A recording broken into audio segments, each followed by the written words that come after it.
Abra sua Bíblia, por favor, no livro de Atos dos Apóstolos,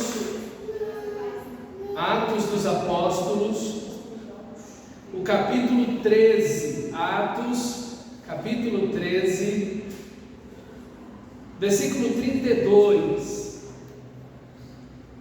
Eu gostaria de voltar a esse texto novamente, só para mostrar algumas coisas importantes para vocês, quando você estiver lendo a Bíblia.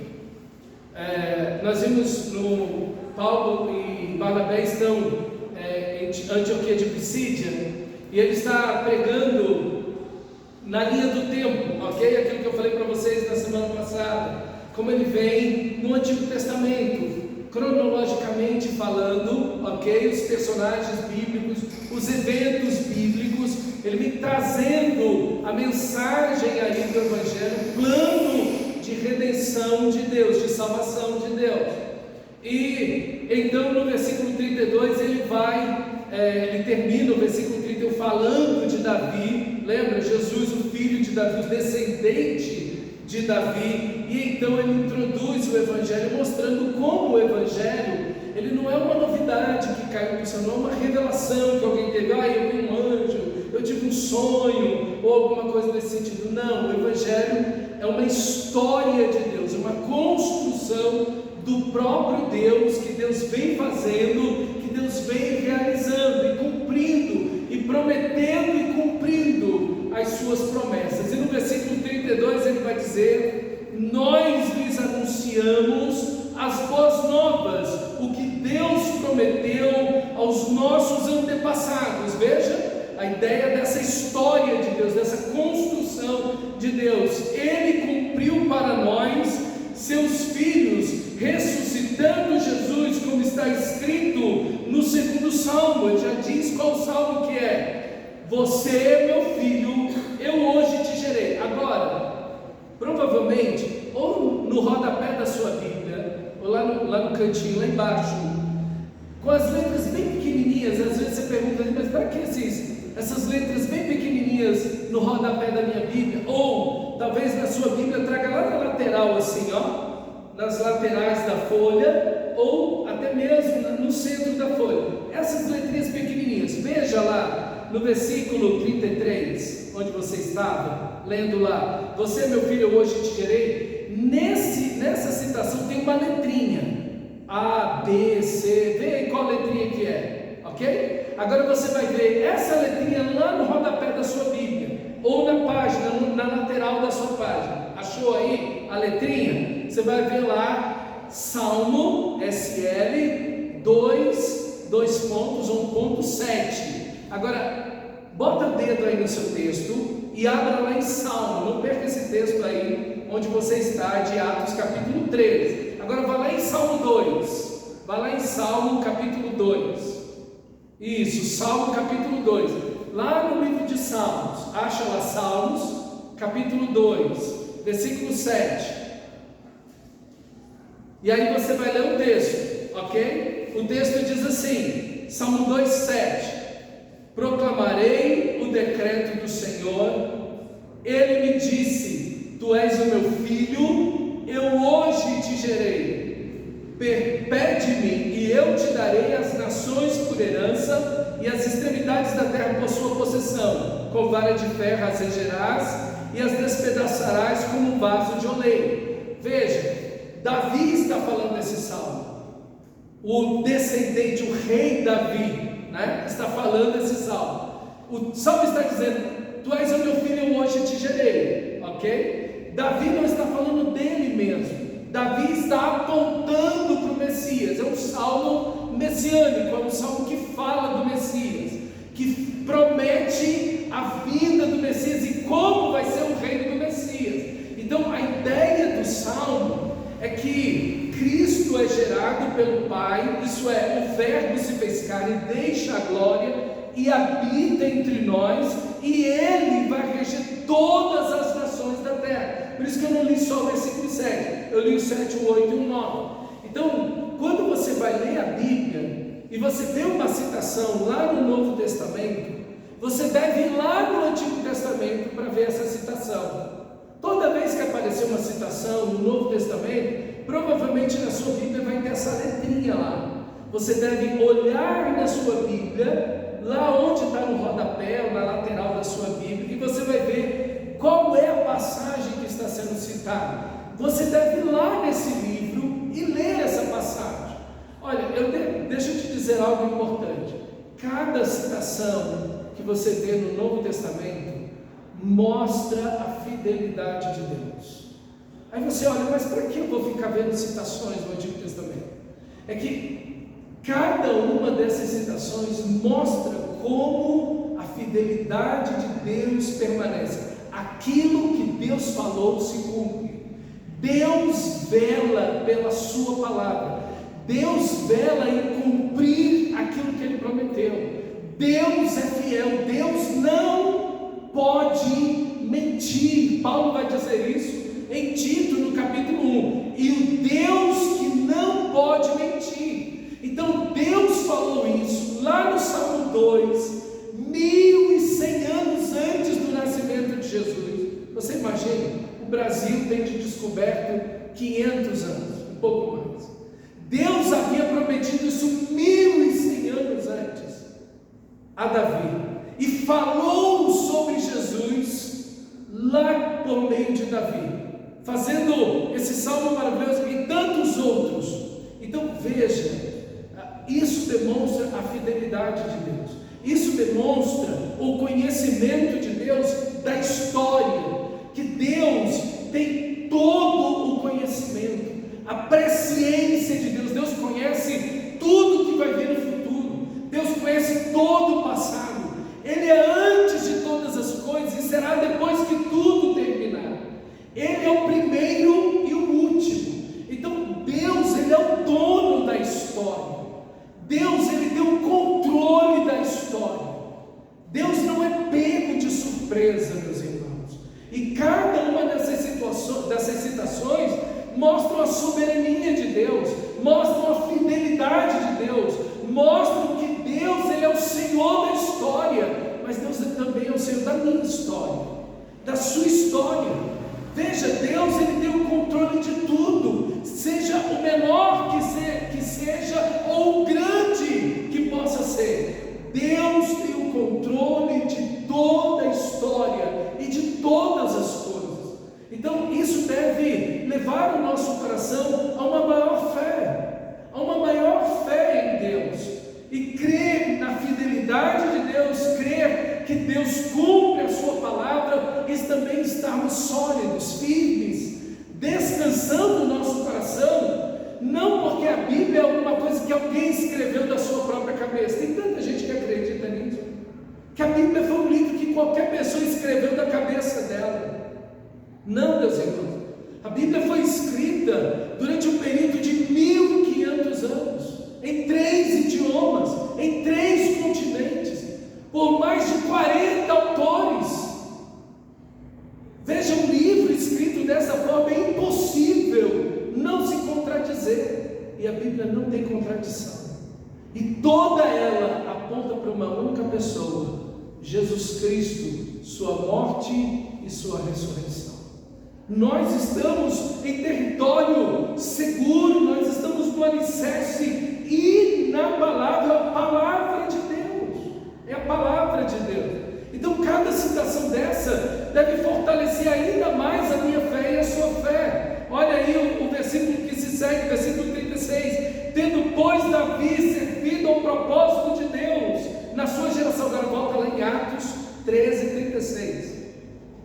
Tendo pois Davi servido ao propósito de Deus na sua geração, morreu, adormeceu, foi sepultado com seus antepassados, e o seu corpo se decompôs. Contudo, aquele a quem Deus ressuscitou não sofreu decomposição. Para mostrar isso, para provar isso, veja, ele cita aqui o Salmo 16. Agora volta lá em Salmo, veja aí que tem um númerozinho nessa citação da sua Bíblia. Olha no rodapé, acha o Salmo 16, vai lá no Salmo 16. Gente, isso é tão importante. Às vezes você passa pela Bíblia e vê as citações bíblicas e não volta para ver o que está acontecendo. Não volta lá no livro, não volta na citação, para ver o que essa citação está dizendo. E lá no Salmo 16, versículo 8, acompanhe comigo a leitura, Salmo 16, versículo 8. O Senhor tenho sempre a minha presença, estando Ele à minha direita, não serei abalado. Jesus ressuscitou, Ele está sempre na minha presença, eu tenho a minha direita, nunca serei abalado. Cristo morreu, Cristo ressuscitou, você tem Cristo ao seu lado sempre. Ele está ao seu lado, Ele está junto a você.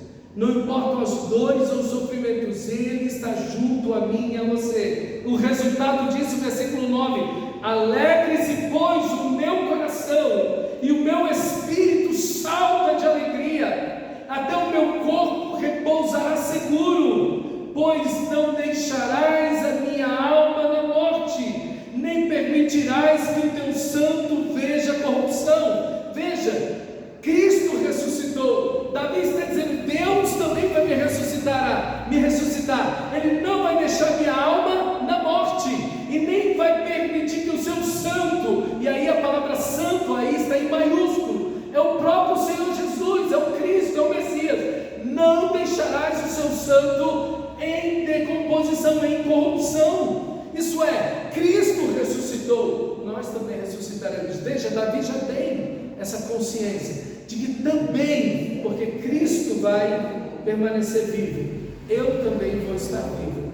Veja como quando você lê a citação, ele amplia a ideia para mim e para você. E o versículo 11 termina: tu me farás ver o caminho da vida, na tua presença plenitude de alegria, na tua destra delícias perpétuas. Na presença de Deus há abundância de alegria. Esse salmo. Por que a abundância de alegria? Ele acabou de dizer: Cristo ressuscita, o seu santo não vê corrupção. Eu também vou ressuscitar com Cristo. O Senhor não vai deixar minha alma na morte. Cristo ressuscitou, eu também vou ressuscitar. Na presença do Senhor há abundância de alegria. Por quê? Porque Cristo venceu a morte, e você também, por causa de Cristo Jesus. Então veja, o texto ele traz uma verdade maravilhosa para mim e para você. Há um consolo maravilhoso quando você lê a Bíblia e vai na citação. Irmãos, é tão importante para mim e para você. Mas há uma citação anterior a essa, no versículo 35. Assim ele diz em outra passagem: não permitirás que o seu santo sofra decomposição. Foi o que a gente leu. Agora no versículo 34, o fato de que Deus o ressuscitou dentre os mortos, para que nunca entrasse em decomposição, é declarado nessa passagem: eu dou a vocês as santas e fiéis bênçãos prometidas a Davi. Veja o númerozinho que está aí, olha no rodapé da sua Bíblia, e agora vai lá em Isaías 55. Isaías 55. Isaías 55. Isso. Isaías 55. No versículo 1. Veja comigo, versículo 1. Aí ele vai citar nesse texto aí, no versículo 1. A todos vós que tendes sede, vinde às águas, e vós que não tendes dinheiro, vinde, comprai e comei. Sim, vinde e comprai, sem dinheiro e sem preço, vinho e leite. Veja, aqui está sendo apontada a graça de Deus. Você é salvo sem dinheiro. Você é salvo não porque você compra as bênçãos de Deus. Você é aceito por Deus não porque você merece. Não é por mérito, não é por dinheiro, mas é a graça de Deus. É a graça de Deus que te acolhe. É a graça de Deus que te recebe. E o chamado aqui é a todos vós que tendes sede. Não importa quem seja a pessoa, não importa em que situação ela esteja, não importa onde ela esteja nesse mundo. Tem sede? Venha, coma e beba de graça. A graça de Deus está aberta a todo ser humano. Esse é o Evangelho. Esse é o Evangelho do nosso Senhor. Sem dinheiro, sem preço, não tem valor. Ainda que você desse todo o dinheiro, toda a riqueza do mundo, ainda que alguém tivesse todo o dinheiro do mundo, não poderia comprar o perdão de uma única mentira que tivesse contado, um único sentimento de ódio, de vingança, de raiva que tivesse tido, uma única palavra jamais poderia ter sido apagada com um único pecado. Com todas as riquezas do mundo, o único que pode perdoar os nossos pecados é o sangue de Jesus. Por isso é de graça. Você não é aceito por Deus por religiosidade, você não é aceito por Deus por boas obras, você não é aceito por Deus por um bom pai, uma boa mãe, um bom irmão, um bom filho, um bom marido, uma esposa. Você não é aceito por Deus porque ora, porque vai na igreja, porque dá dinheiro, porque ajuda os pobres, porque você é um bom cidadão. Você não é salvo por nada disso. Você é salvo pela graça de Deus, porque Cristo amou você e derramou sua alma na morte por mim e por você. Essa profecia, ela é mais recente. Ela é de 800 anos antes de Jesus nascer. Davi está 1100 anos antes. Essa profecia dada por Isaías é de 800 anos antes de Jesus nascer. Mas veja a promessa da salvação. Olha aí versículo 2: por que gastais o dinheiro naquilo que não é pão e o vosso suor naquilo que não satisfaz? As pessoas estão correndo atrás da felicidade, achando que a felicidade está em comer, beber, ter dinheiro, simplesmente prazeres.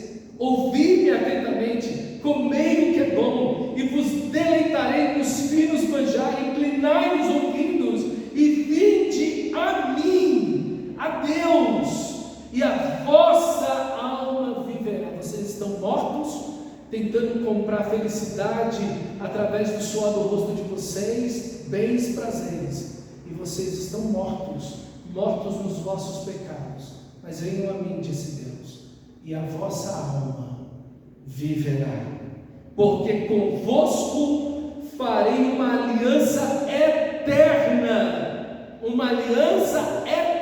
que nunca acabará, que consiste nas fiéis misericórdias que prometia a Davi. Deus havia prometido a Davi 400 anos antes dessa profecia, 1100 anos. Entre Isaías e Davi tem 300, 400 anos. Deus está lembrando da promessa que fez a Davi. Através de você, Davi, vai vir o Messias. Ele vai ser seu filho. E ele, 400 anos depois, como Isaías, ele reafirma essa promessa dessa aliança eterna. Deus não esqueceu. O povo de Israel estava infiel a Deus. O povo de Israel tinha voltado as costas para Deus. Era infiel ao Senhor, mas Deus continuou fiel à promessa que ele fez. Meus irmãos, a nossa esperança está na fidelidade de Deus, na soberania de Deus, no poder de Deus. A nossa fé se fundamenta em Deus. Cada citação no Novo Testamento revela como Deus é soberano, sua grandeza, seu poder, sua fidelidade, seu amor, e você deve estar seguro nisso. Então não deixe passar as citações do Antigo Testamento. Não olhe simplesmente a citação e passe direto, lendo, seguindo. Pare onde você está ali naquele livro, coloque o dedo, vai lá nessa citação do Antigo Testamento, leia os 2 versículos antes, leia os 2 versículos depois, entenda o que está sendo dito, veja a majestade de Deus naquela citação, a fidelidade. Diga: Senhor, obrigado porque o Senhor é fiel, o Senhor continua fiel. Essas palavras foram dadas séculos antes, às vezes mais de 1000 anos antes, e o Senhor cumpriu cada uma das suas promessas.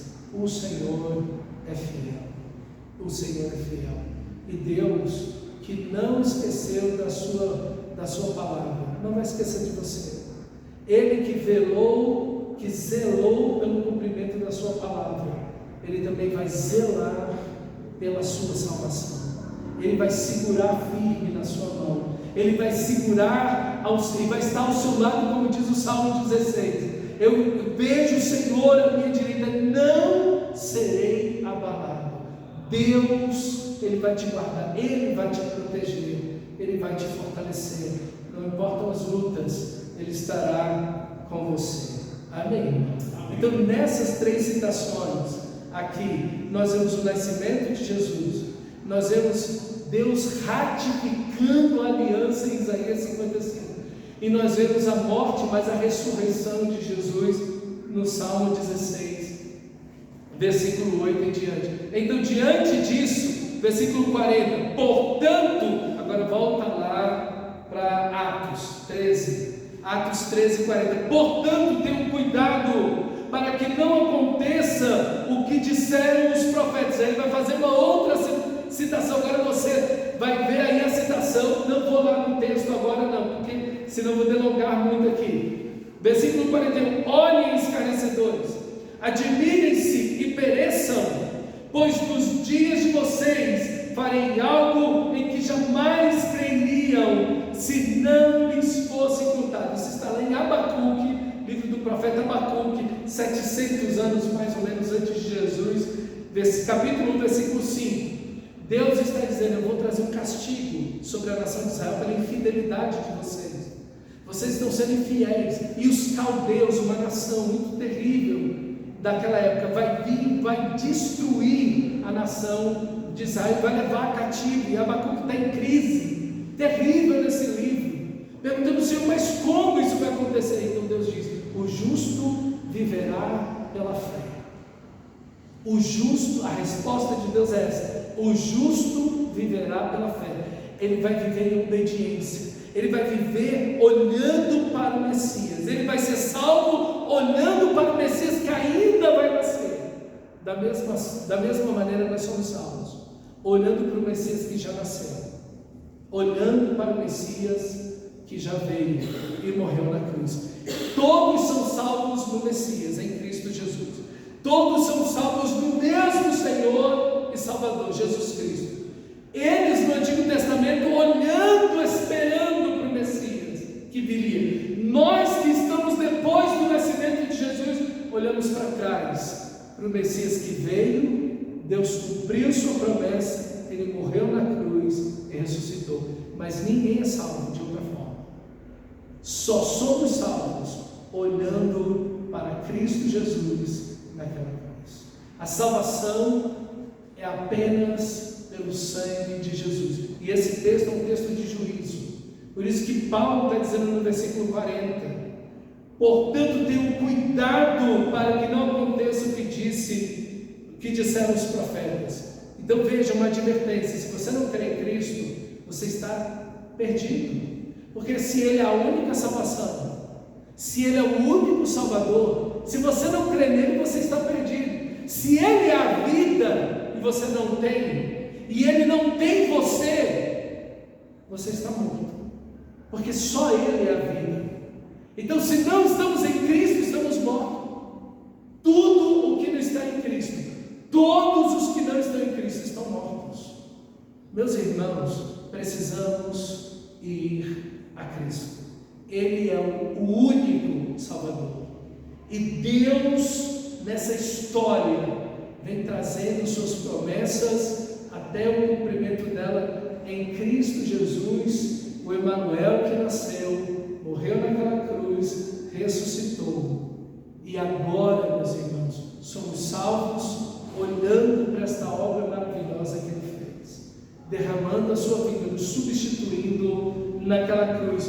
Quando Paulo, versículo 42, quando Paulo e Barnabé estavam saindo da sinagoga, o povo os convidou a falar mais a respeito dessas coisas. No sábado seguinte, despedida a congregação, muitos dos judeus e estrangeiros piedosos convertidos ao judaísmo seguiram Paulo e Barnabé. Estes conversavam com eles, recomendando-lhes que continuassem na graça de Deus. É assim que somos salvos.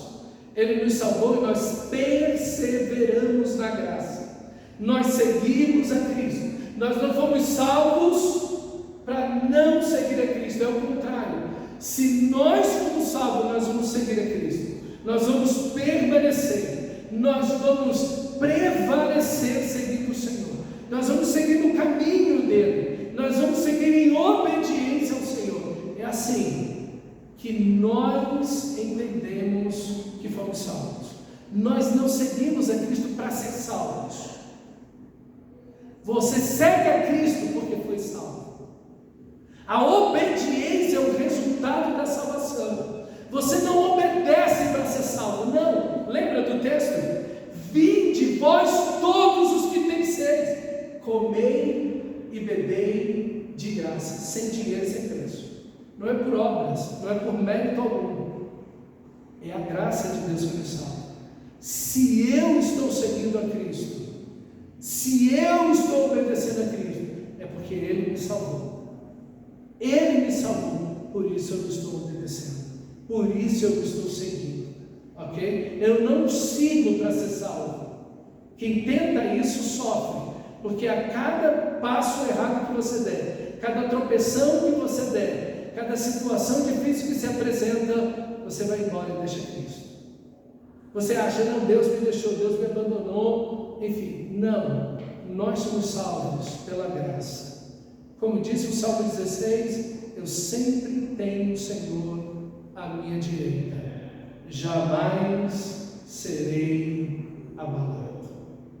Meus irmãos, a nossa certeza, a nossa confiança não está em nosso braço, em nosso esforço, mas na obra maravilhosa de Cristo Jesus naquela cruz. Amém? É ali que estamos firmados. Olha o versículo 44. No sábado seguinte, quase toda a cidade se reuniu para ouvir a palavra do Senhor.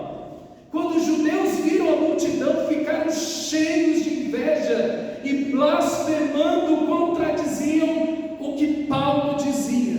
Então Paulo e Barnabé lhes responderam corajosamente. E aqui é o que o Evangelho sempre produz. O Evangelho sempre vai produzir isso daqui. Pessoas que vão ouvir a mesma palavra. Uns vão crer e outros não. Uns vão seguir a Cristo e outros vão se opor. Sempre. Sempre. Isso aqui não tem como você mudar. Você não tem como salvar todo mundo. Você não tem como agradar todo mundo. Você não tem como convencer todo mundo. Não tem como você fazer isso. É uma obra de Deus. Você prega o Evangelho. Alguns vão crer, outros não. Você queria, e eu também, que todos crescem. Mas não é assim. Você sempre vai ver pessoas que estão ouvindo a mesma palavra, vendo os mesmos milagres. Uns vão crer e outros não. Uns vão seguir a Cristo e outros não. Não depende de mim, de você. O pregador é Paulo e Barnabé. Eles são os pregadores. Eles estão falando a mensagem do Evangelho. Tem gente que vai crer e tem gente que não vai crer. Tem gente que vai seguir a Jesus e tem gente que não vai seguir a Jesus. Em todo lugar é assim. Em todo mundo é assim. Em toda a história da humanidade é assim. Em qualquer lugar sempre vai ser assim. Ok? Sempre vai ser assim. Então, nós não fomos chamados a salvar as pessoas.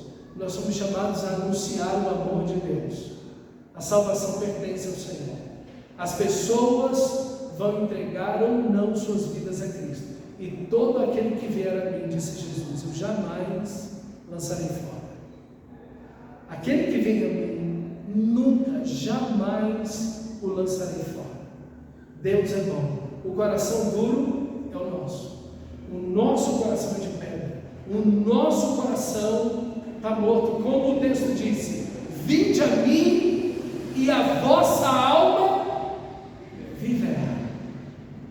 Enquanto você não vem a Ele, sua alma está morta. Se o coração, como disse Deus no livro de Ezequiel, dar-vos-ei um novo coração. Tirarei de vocês um coração de pedra, um coração morto, e darei a vocês um coração de carne. Esse é o Evangelho. O Evangelho é quando a gente vive, quando encontramos a vida. vida que é Cristo Jesus. Isso é o Evangelho.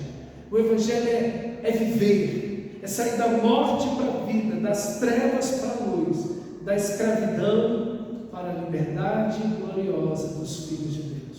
Isso, meus irmãos, é o Evangelho. Quando os judeus viram a multidão, ficaram cheios de inveja e blasfemando, contradiziam o que Paulo dizia, versículo 46. Então Paulo e Barnabé lhes responderam corajosamente: era necessário anunciar primeiro a vocês, judeus, a palavra de Deus. Uma vez que vocês rejeitam esta palavra e não se julgam dignos da vida eterna, agora nos voltamos para os gentios, pois assim o Senhor nos ordenou: eu fiz de você uma luz para os gentios. Aqui novamente um texto de Isaías, 800 anos antes de Jesus, um texto messiânico. Jesus é uma luz para todos os gentios. Então Paulo não se detém aos judeus. Se vocês judeus não querem, nós vamos pregar aos gentios. Às vezes você prega o Evangelho para uma pessoa e ela rejeita a vida. Não se detenha a essa pessoa, continue pregando para outras. Outras pessoas ainda não ouviram a graça de Deus. Não quer dizer que você não vai pregar o Evangelho de novo para essa pessoa, mas não se detenha apenas a essa, vá a outras pessoas. Outras pessoas precisam ouvir o amor de Deus, a misericórdia de Deus, precisam da salvação, estão mortos, estão na escravidão, no pecado de Satanás, precisam ser livres pelo poder de Deus. Então pregue o Evangelho para essas pessoas. A minha família não quer, continue pregando para eles, mas vá a outras, anuncie a outras famílias também, e continue orando pela sua, pregando o Evangelho para eles, mas vá a outras, porque muita gente necessita, todos necessitam do amor, do perdão e da salvação de Deus. Então é isso que Paulo faz, e é exatamente isso que Cristo fez. A salvação nunca foi só para os judeus, a salvação foi para todas as famílias da terra. A palavra, a promessa é essa: em ti, Abraão, isso é, em Jesus, o seu descendente Abraão, serão abençoadas todas as famílias da terra. Por isso que o Evangelho chegou aqui. Eu e você não somos judeus, eu e você somos brasileiros, mas o Evangelho chegou até nós, porque pessoas não se detiveram aonde estavam, em seus países e em suas famílias. Não, continuaram amando suas famílias e continuaram amando seus países, mas vieram até aqui pregar o Evangelho para nós. E hoje nós podemos ter vida, graça em Cristo Jesus. E assim nós também devemos fazer. Devemos sair e pregar e anunciar o amor de Deus às pessoas em Cristo Jesus, o nosso Senhor. Eu fiz de você uma luz para os gentios, para que você leve a salvação até os confins da terra. Isso é, até todas as nações ouvirem. Como Jesus disse em Mateus capítulo 28, Marcos capítulo 16: eu envio vocês, ide, pregai o Evangelho a toda criatura, fazendo discípulos de todas as nações. Essa é a mensagem, essa é a ordem, é a grande comissão a todo cristão, para que vá e anuncie o amor de Deus a todas as nações. Essa citação é Isaías 42:6.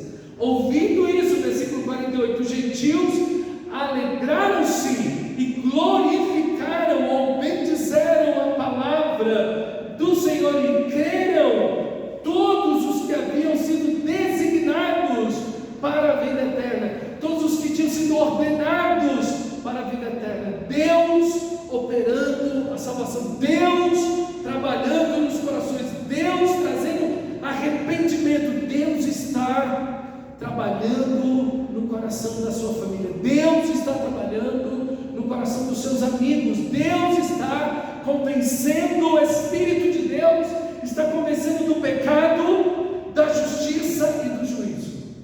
Uns vão fechar o coração e outros vão abrir.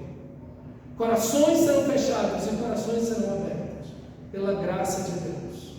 Meus irmãos, como precisamos nos unir a Deus na tarefa mais extraordinária e mais importante do universo, a vida eterna.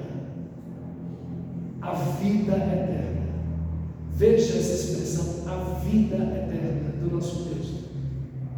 Como o salmista diz, como Davi disse no Salmo 16, o Senhor não deixará minha alma na morte, a vida eterna, nem permitirá que Cristo esteja na corrupção, apodreça seu corpo.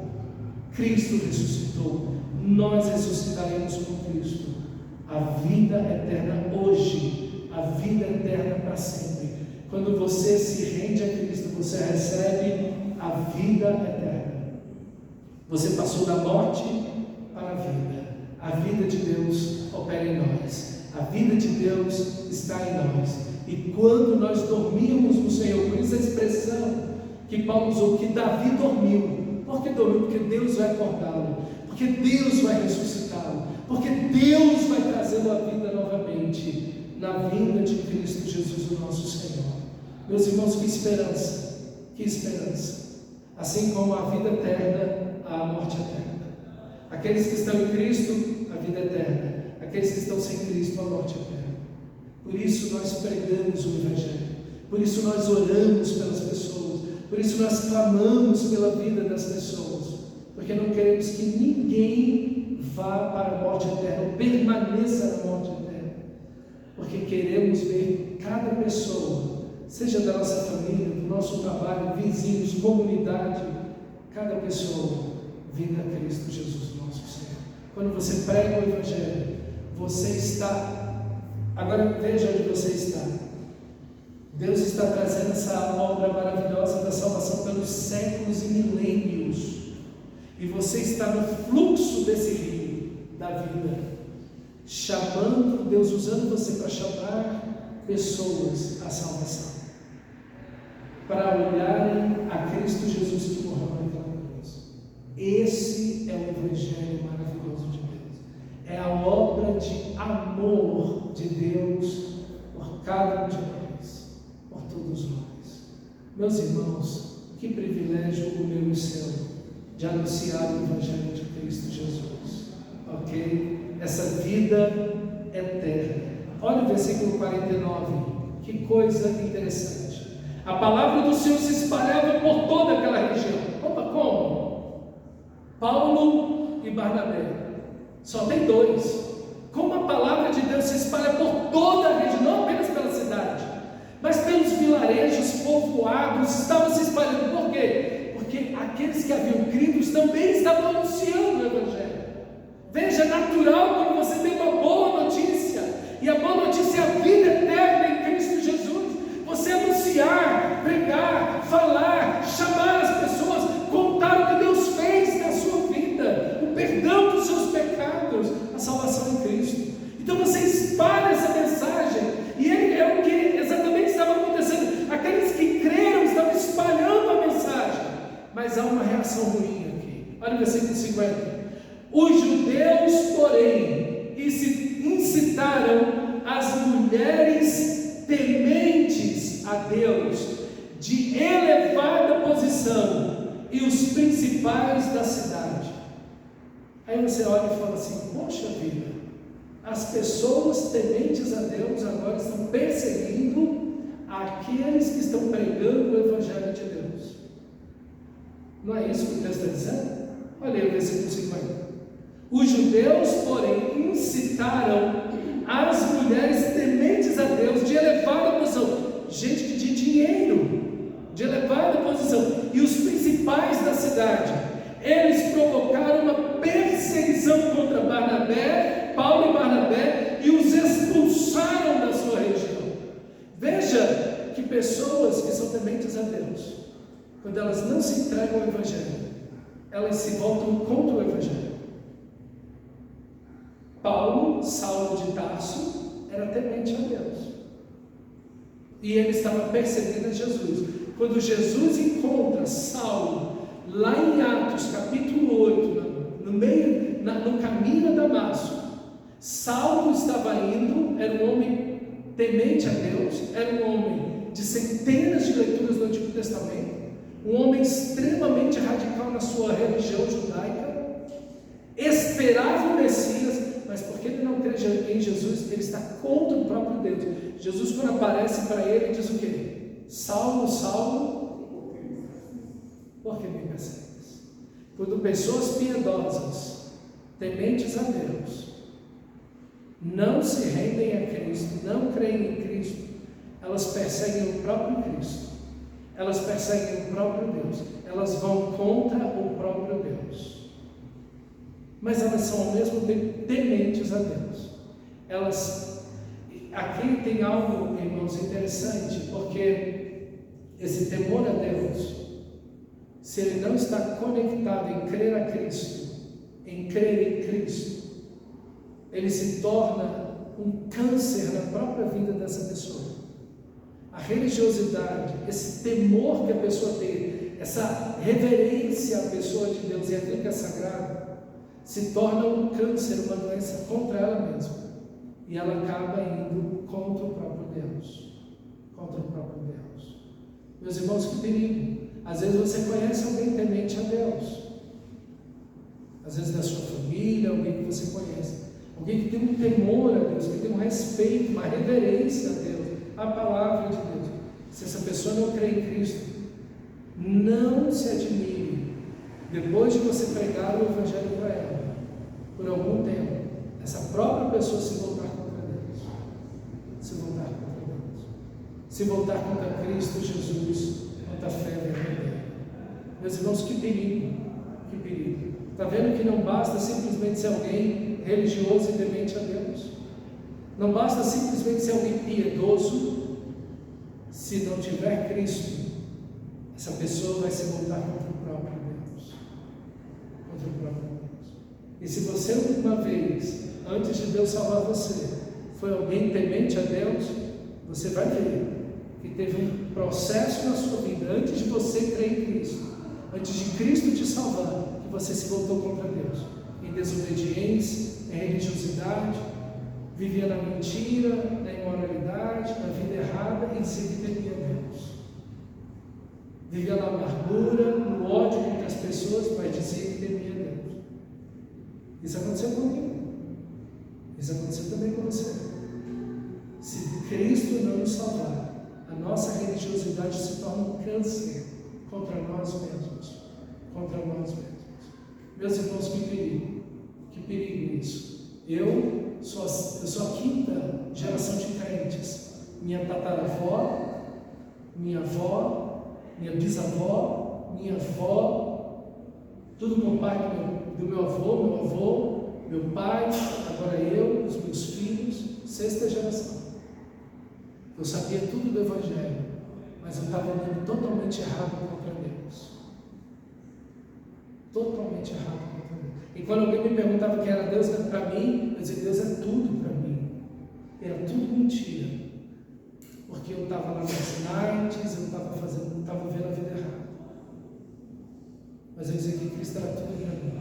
Ainda bem que Cristo teve misericórdia de mim e aos 15 anos me salvou. Graças ao bom Deus. Graças à misericórdia de Deus. Meus irmãos, a religiosidade é um câncer na vida de uma pessoa. Cuidado com isso. Mulheres tementes a Deus, de elevada posição e principais da cidade. Então, versículo 51, Paulo e Barnabé sacudiram a poeira dos pés em protesto contra eles e foram para Icônio. Quer dizer, seguiram pregando o Evangelho e foram para outro local. Mas a igreja, os discípulos que estavam naquela região, os discípulos continuavam cheios de alegria e do Espírito Santo. Veja, a igreja está ali, ela continua cheia de alegria e do Espírito Santo, mesmo debaixo de luta, mesmo debaixo de perseguição. Paulo e Barnabé que estavam sendo perseguidos, deixaram a igreja, os discípulos e foram para outra cidade. E os irmãos continuaram lá, cheios de alegria, cheios do Espírito Santo. Continuaram a igreja, continuaram a obra de Deus, continuaram pregando o Evangelho. Enquanto Paulo e Barnabé foram foram para Icônio, que é uma cidade que distancia de onde eles estão, daquela região, cerca de 35, dependendo do caminho, até 70 quilômetros de distância. Então eles foram para uma outra região, para um outro local, e aí entra o capítulo 14. Olha aí comigo, capítulo 14 inicia aí, então, agora a jornada de Paulo e Barnabé nessa cidade, a cidade de Icônio. Na semana que vem, a gente vai para o capítulo 14, ver a graça de Deus estendida sobre essa cidade, e uma coisa tremenda acontece aqui, surpreendente acontece nesse texto, e nós vamos deixar para na próxima quinta-feira a gente meditar nesse capítulo 14. Mas lembra do nosso texto, cada citação revela a soberania, o amor, a bondade, a fidelidade de Deus de cumprir as suas promessas. Deus é fiel, Deus é fiel, e nós estamos no fluxo do rio da graça. Somos, cada um de nós, uma gota nesse rio da graça que está indo para todos os locais. E Deus, que te fez conhecer essa graça, te colocou nessa família, te colocou nesse emprego, te colocou nessa região, nessa quadra, nessa casa, para você compartilhar o Evangelho com as pessoas que estão perto de você, mortos nos seus pecados, mas Deus te colocou ali para você ser uma luz para eles, para você pregar o Evangelho, e você amar essas pessoas e pregar o Evangelho para elas. Lembre, o Senhor está com você, que Deus use a sua vida, que você continue firme, para que Deus continue glorificando nele, na sua vida e através da sua vida, o santo nome do nosso Senhor, e que outras pessoas conheçam a graça de Deus. Vamos ficar de pé e orar por isso, e dizer: Senhor, faz em nós,